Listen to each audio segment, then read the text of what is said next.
Soy Mario Calderón, de la Universidad Autónoma de Puebla, y mi ponencia es la poesía, lo enigmático y lo formal. En la presente ponencia se expondrá una posible explicación de la naturaleza de la poesía y una definición formal que tiene relación con la lingüística. Aristóteles opina que poesía es poiesis, creación. Pero en esta definición caben dos acepciones: la creación simple de un texto y la creación del mundo que no ha terminado porque todo aún continúa en acto y en potencia de transformación. El poeta capta el aliento del origen y lo objetiva en un texto poético de diversas maneras que corresponden a los diferentes lenguajes poéticos. Considero que la poesía es resultado de la creatividad del hombre, pero al propio tiempo conserva todavía el ímpetu y la esencia del Big Bang o del momento de la creación del universo, que aún continúa produciendo ondas, porque la evolución es constante. Poesía es sinónimo de vida. Por esa razón, Becker alguna vez le dijo a una mujer: poesía eres tú. El poeta capta las sensaciones, el hálito de la creación, hálito de vida, y lo objetiva mediante la palabra. Por tanto, la poesía es la objetivación de las sensaciones, la objetivación de lo subjetivo, la vida. Los humanos percibimos intensamente ese ímpetu de la creación, sobre todo en el instante del orgasmo y cuando nos encontramos en el estado de inspiración poética. En ese momento, como pensaba Edgar Pound, el poeta se transforma en antena de la sociedad y es capaz de percibir el tono y los sentimientos del pueblo, lo mismo que los efluvios vitales, esto es, el hálito del origen. En la parte formal, un poema es una macropalabra o un macrosigno lingüístico con un significado, el tema, y un significante, la estructura del poema. Este macrosigno, como el signo simple, está sujeto a la doble articulación y posee las mismas características que Ferdinand de Saussure atribuye a un signo lingüístico: indivisibilidad, linealidad, arbitrariedad, mutabilidad e inmutabilidad. Asimismo, el macrosigno lingüístico se sujeta a la norma lingüística del segundo nivel de la lengua, el poético, y de esa manera resulta lo que se ha denominado como el canon. El macrosigno lingüístico o poema tiene también sinonimia, antonimia, paronimia y propicia la creación de macropalabras. Los poetas temen dar una definición de poesía, no saben con claridad cuál es el objeto de su trabajo. Sin embargo, intentan escribirla y en la mayoría de los casos la obtienen. En suma, es hora de que los poetas, con el pretexto del hálito de lo sagrado, de la poesía, no se nieguen a definirla y a escribirla con un conocimiento pleno del tema, además de la sensibilidad propia. Resulta necesario que se tenga conciencia de que la lengua posee un segundo nivel, que es el poético. En ese nivel, un poema es una macropalabra, un símbolo estético que consta de una idea eje, el significado, tema, y un significante o estructura. La literatura desarrolla diversos usos de la lengua, pero la lengua de un segundo nivel, el poético. Se emplea para que se exprese el pueblo, la colectividad. En ese plano de la lengua, un poema equivale, como ya dijimos, a una macropalabra, un macrosigno lingüístico que consta de un significado del tema o idea eje y el significante o estructura del texto. Posee las mismas características atribuidas al signo simple por Saussure: indivisibilidad, linealidad, mutabilidad, inmutabilidad y arbitrariedad. La indivisibilidad consiste en que siempre el poema contenga un significado y un significante o estructura. En la última poesía experimental se observa una tendencia por desaparecer el significado, aunque ya se había observado este fenómeno en el surrealismo de automatismo y en el dadaísmo. La linealidad permite la lectura horizontal del poema, y esta es alterada en el caso de los textos derivados del cubismo o del dadaísmo. Cambia la estructura con el paso del tiempo debido a la mutabilidad, pues el lenguaje se gasta y queda en desuso. Toda la poesía, con excepción de la costumbrista, pretende renovar la lengua. La mutabilidad del lenguaje poético es el vehículo que muestra la tradición. Se han realizado también experimentos rescatando el español de los siglos de oro e inclusive el de la Edad Media. Estos poemas han sido escritos por Abigail Bojorquez y Alí Calderón. La arbitrariedad es un acuerdo tácito, sobreentendido, para aceptar como poema o macropalabra los textos por determinadas características en cada época. Así como existe la norma lingüística en cualquier idioma, en los diversos estratos sociales para emplear los mismos términos lingüísticos, también hay tendencias o corrientes literarias en cada sociedad y cada tiempo como resultado de esa misma norma del nivel poético de la lengua.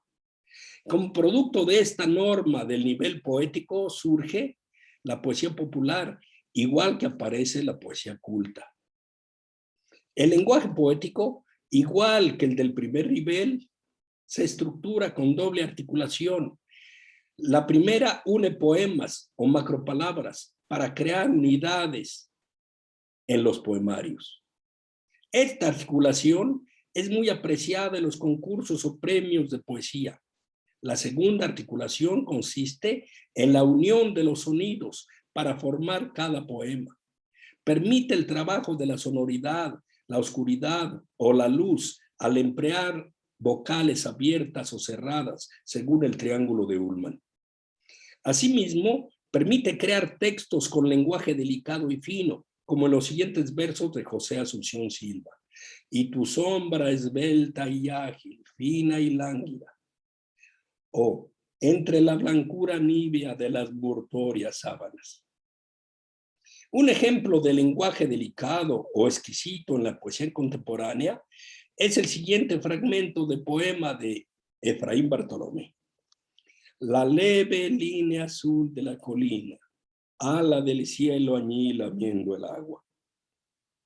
Por el contrario, considerando que un poeta es un artista de la palabra, pueden existir poemas escritos con lenguaje denso, como los siguientes versos del poeta chileno Hernán Lavín Cerda. San Antonio de Padua, yo te suplico llorando que me des una esposa gorda, ingenua como el agua, porque ya me estoy pasando. Para apreciar la finura o la densidad de las palabras, se apela a la sensibilidad de los lectores. Algunas palabras del lenguaje delicado y fino son nieve, línea, hiere, cielo, mínimo, hielo, cirio, etc. Ejemplos de palabras densas son choza, zona, musa, lana, maga, masa, chanza, etc. Asimismo, en el nivel poético de la lengua existen campos semánticos, es decir, varios poemas con un rasgo de significado común que da origen a la sinonimia, y varios poemas con un rasgo opuesto de significado que da origen a la antonimia. Existe también la paronimia e inclusive la creación de macropalabras que perduran como fórmulas hechas o modismos. Esto se advierte con facilidad en el folk literature, las adivinanzas y los refranes, que también son poemas o macropalabras. Son refranes o macropalabras con sinonimia los siguientes ejemplos. El que con lobos anda, a aullar se enseña. Dime con quién andas y te diré quién eres. Al que anda entre la miel, algo se le pega. Existe antonimia en los siguientes casos. Al que madruga, Dios lo ayuda. No por mucho madrugar, amanece más temprano. La paronimia se puede ver en los siguientes refranes o modismos. Lo mandó a Chihuahua a un baile, por lo mandó a chingar su madre. En la poesía culta Abundan los poemas sobre los conceptos del amor, el sueño, la muerte o la brevedad de la vida, etc. Estos textos poseen sinonimia. Existen también tratamientos opuestos a varios temas. Esos provocan la aparición de la antonimia. En el nivel poético también aparece la creación de macropalabras. Son los poemas que llegan a ser muy populares y permanecen completos o solo alguna parte como modismos. En México alcanzan esta categoría algunos poemas como A Gloria de Salvador Díaz Mirón, cuando se dice: hay aves que cruzan el pantano y no se manchan, mi plumaje es de esos. O El brindis del bohemio de Guillermo Aguirre y Fierro, cuando la gente dice: por mi madre, bohemios. Las diversas formas del lenguaje poético tienen como esencia la búsqueda de la connotación, expresar un significado extra, la polisemia. Los múltiples significados y siempre pretenden objetivar lo subjetivo a través del lenguaje, según define el arte Sánchez Vázquez basándose en las ideas de Hegel. Y consideramos que esa sería la condición para que un texto contenga poesía. ¿Y por qué literatura? Porque posee literariedad. Jacobson advirtió que las características esenciales y básicas del mensaje en el que domina la función poética son la ambigüedad y la autorreflexividad. Esta última se manifiesta en el hecho de que el mensaje es tomado en sí por sí, esto es, gana u obtiene la atención del destinatario por medio de su propia forma. La ambigüedad, por su parte, suspende la función referencial, es decir, elimina la tendencia a la decodificación e instaura la posibilidad de su interpretación. En otras palabras, se desecha la univocidad del sentido en el texto para, de esta manera, entrar al terreno de la multiplicidad interpretativa. Esta capacidad del texto con función poética para evocar y suscitar más de una interpretación es condición sine qua non de la literariedad. Al paso del tiempo, se superó la noción de ambigüedad y se sustituyó por la de polisemia, acaso más precisa. Por ello, estos discursos, al ser estéticos, no son susceptibles de una sola y única interpretación, sino que son polisémicos, tienen varios significados, que no es lo mismo que ser ambiguos. Efraín Huerta explota la capacidad de la sinonimia del nivel poético de la lengua al escribir poemínimos con base en refranes o proverbios, máximas de naturaleza culta. La poética del poemínimo, con su polisemia, se encuentra precisamente en un texto con fenómeno de sinonimia. La ley. Todo cabe en un poemínimo sabiéndolo acomodar. Que se basa en todo cabe en un jarrito sabiéndolo acomodar. Algunos poemínimos donde se advierte la antonimia son estos.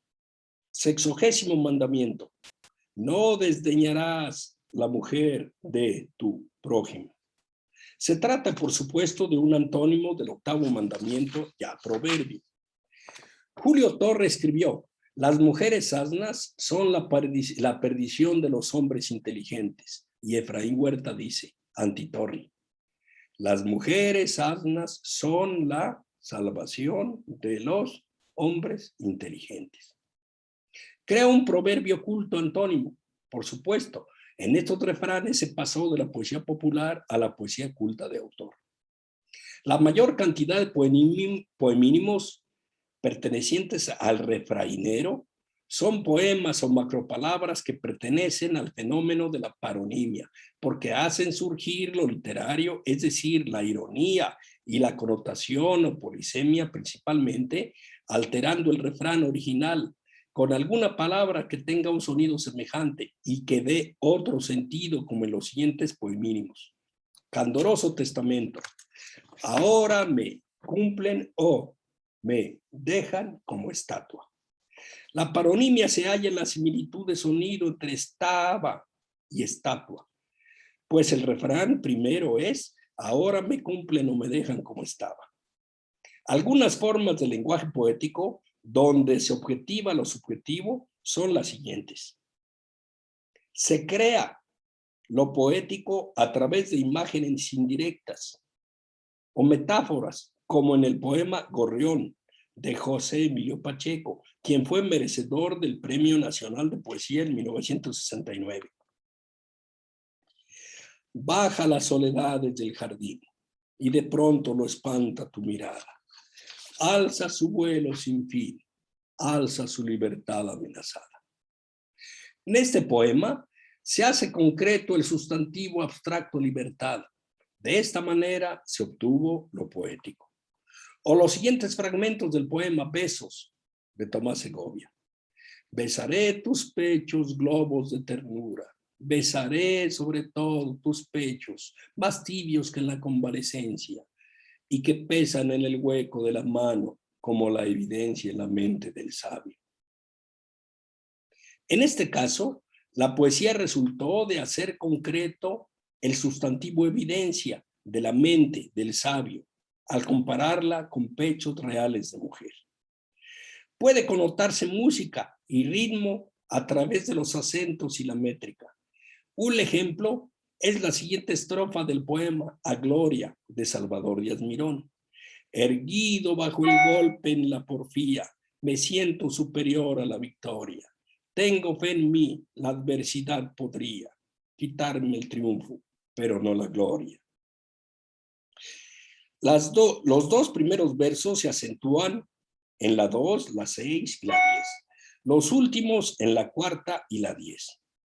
Puede connotarse, como ya se explicó, luz en el lenguaje, como lo hace Octavio Paz. Ejemplo, día, radiante día, luminosa naranja de 24 gajos. El secreto parece ser el empleo de palabras con el significado general de luz, además de manejar palabras donde domine la A, que según el triángulo de Ullmann es abierta. Puede también crearse oscuridad como si fuesen guías de una higuera enferma de peste, de Hernán Lavín Cerda. En este caso, aparecen sonidos cerrados según el punto de articulación, como la S y la G. Muchas gracias.